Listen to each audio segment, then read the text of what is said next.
అసురాంతానికి విష్ణువు కాదు, విష్ణువు అంశమే జన్మించిందా?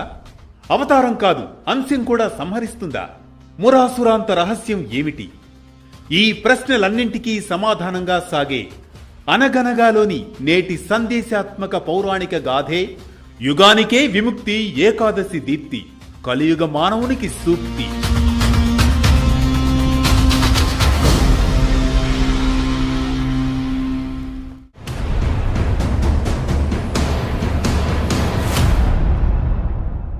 అనగనగా అది కృతయుగంలోని సమయం.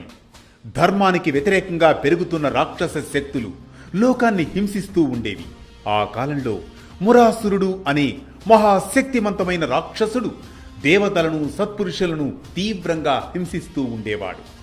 అతని క్రూరత్వం లోకాలను కలతపెట్టేది, దేవతల గుండెల్లో భయం నింపేది. ఆ సమయంలో దేవతల సంభాషణ ఈ విధంగా సాగుతూ ఉంటుంది: ఈ మురాసురుడి ఆగడాలను భరించేది ఎలా? అందుకే అందరం శ్రీ మహావిష్ణువును ఆశ్రయిద్దాం. పరమాత్మ విష్ణుదేవ, మేం రాక్షసుల పీడనల్ని తట్టుకోలేకపోతున్నాం. మురాసురుడి దాడి మమ్మల్ని క్షోభింపజేస్తోంది.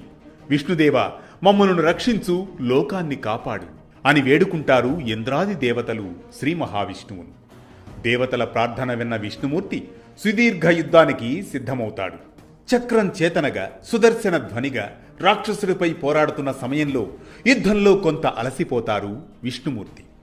అలా విశ్రాంతి తీసుకుంటున్న సమయంలో విష్ణు భగవానుని శరీరం నుండి ఆయన అంశగానే ఒక శక్తివంతమైన స్త్రీదేవత ఉద్భవిస్తుంది. ఆమె ఏకాదశీ దేవి. యుద్ధం సుదీర్ఘంగా ఇంకా కొనసాగుతూనే ఉంది.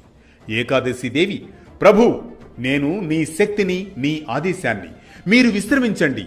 మీ అంశగా నేను చాలు ఈ మురాసురునికి. మురాసురుడి బీభత్స శక్తిని నియంత్రించి లోకానికి శాంతిని తీసుకువస్తాను. అందుకు నేను సిద్ధంగా ఉన్నాను.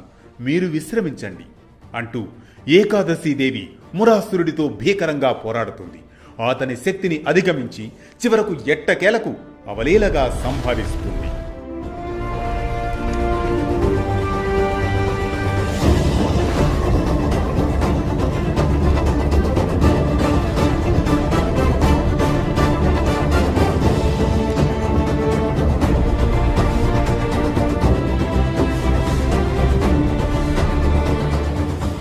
మురాసుర సంహారానంతరం లోకాలు ఊపిరి పీల్చిన వేళ ధర్మం మళ్లీ తేజస్సు పొందిన క్షణం.